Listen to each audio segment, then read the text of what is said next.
All right, sports fans, how's everybody out there doing?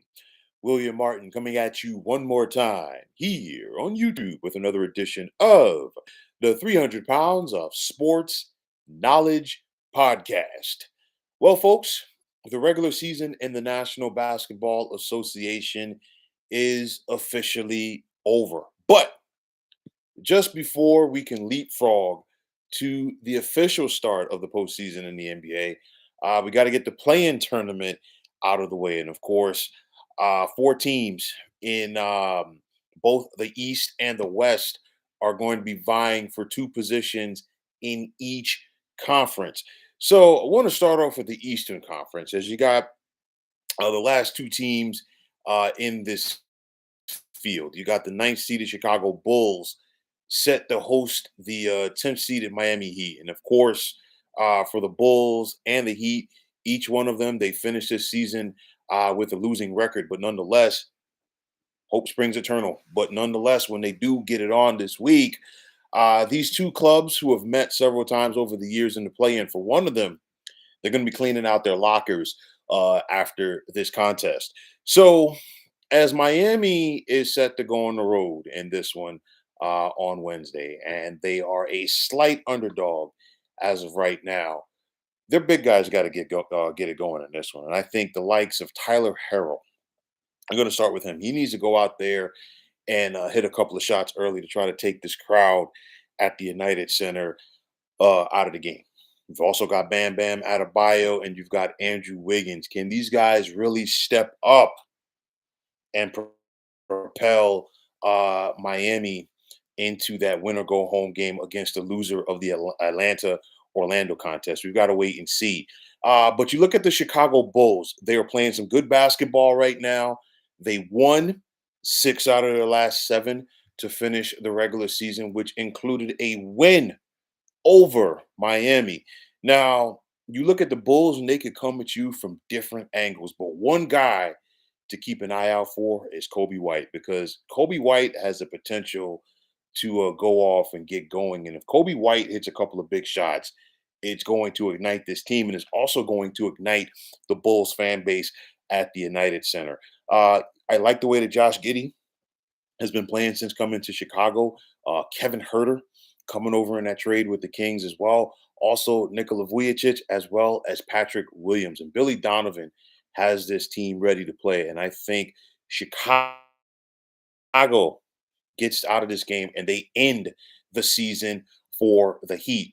Now, the other game in the Eastern Conference will take place on Tuesday night. We've got the Atlanta Hawks traveling to take on the Orlando Magic. And glean from it whatever you will. But nonetheless, it wouldn't be the play-in tournament if Trey Young wasn't there, because it seems like almost every year now the Hawks are in this spot. But nonetheless, Atlanta did finish the regular season by winning four out of their last five. And that's one thing about Trey Young. You never know when Ice Trey is going to go off. And that's one thing, if you are Orlando, you have to be very weary of come Tuesday night. You look at Paulo Banchero, he's back now and he's healthy. And as Paulo goes, I think the fortunes of this Orlando Magic team go as well. Also, keep an eye out for Franz Wagner. At the end of the day, I think Orlando is the better team, and I think they get out of this game and get the win and go on to face the Celtics. So that would bring up, the winner go or win or go home game for the last playoff spot in the East between the Bulls and the Hawks. And of course, if it plays out like that, Atlanta would host Chicago. And I think right here, it's the ultimate toss up of toss ups if Atlanta were to play Chicago. But I'm going to give the slight edge to Chicago to get that final spot in the East and go on to play the top seed, the Cleveland Cavaliers. Now, moving out west, wow, this was a dogfight and this was a battle to the very end. Why? Because when play began today, we only knew of three teams that had officially clinched spots in the Western Conference playoffs. There was OKC, Houston, and the Lakers. Everything else was up for grabs. And of course, you had some teams that are fighting, scrapping, and clawing in order to avoid that plan. Of course, clearly it didn't work out for everybody, but nonetheless, surprisingly, we've got two surprising participants in the play-in tournament. But I think is not as much a slight on them as it's more a credit to the depth of the Western Conference and those two surprises, if you will.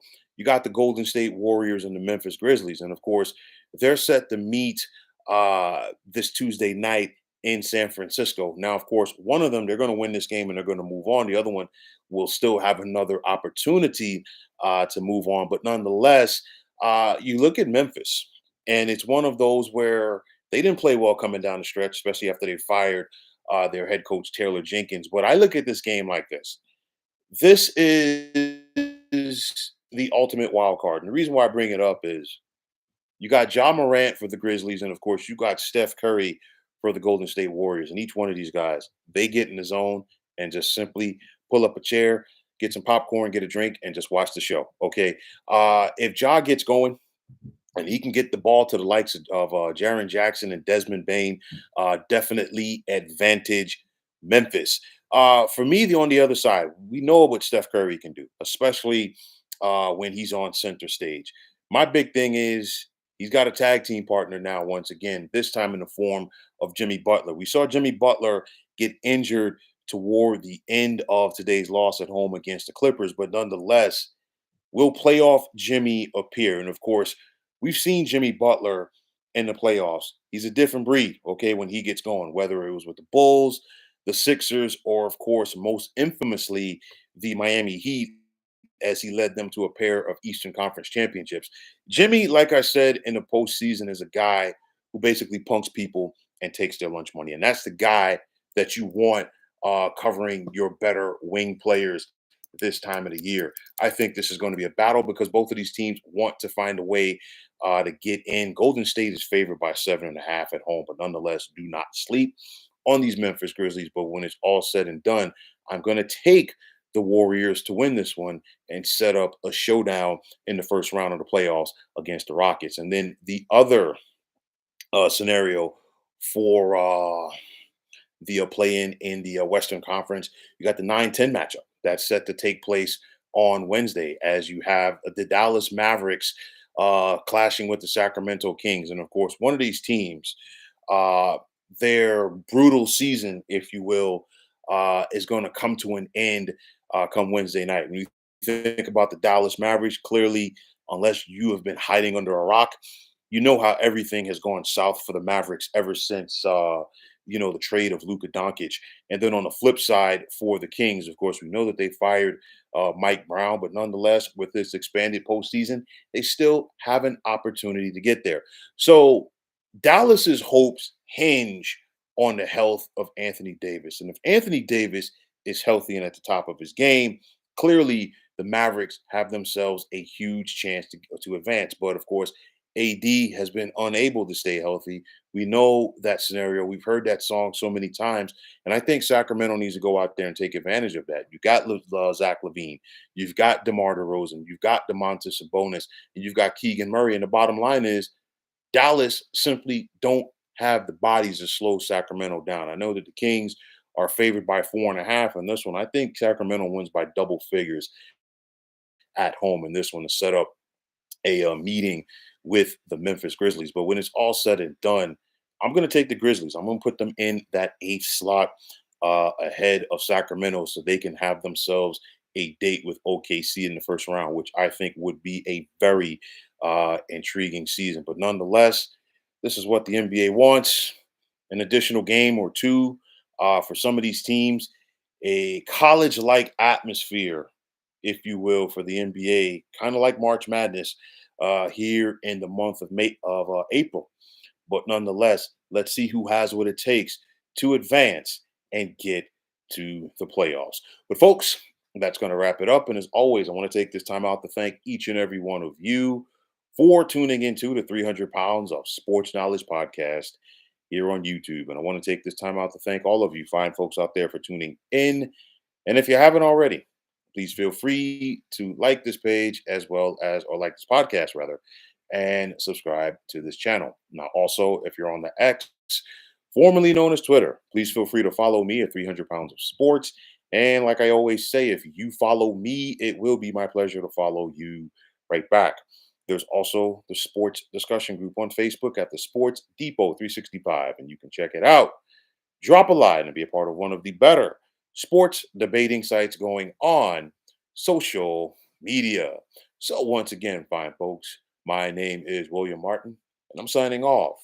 I'm saying take care and have yourselves a wonderful day.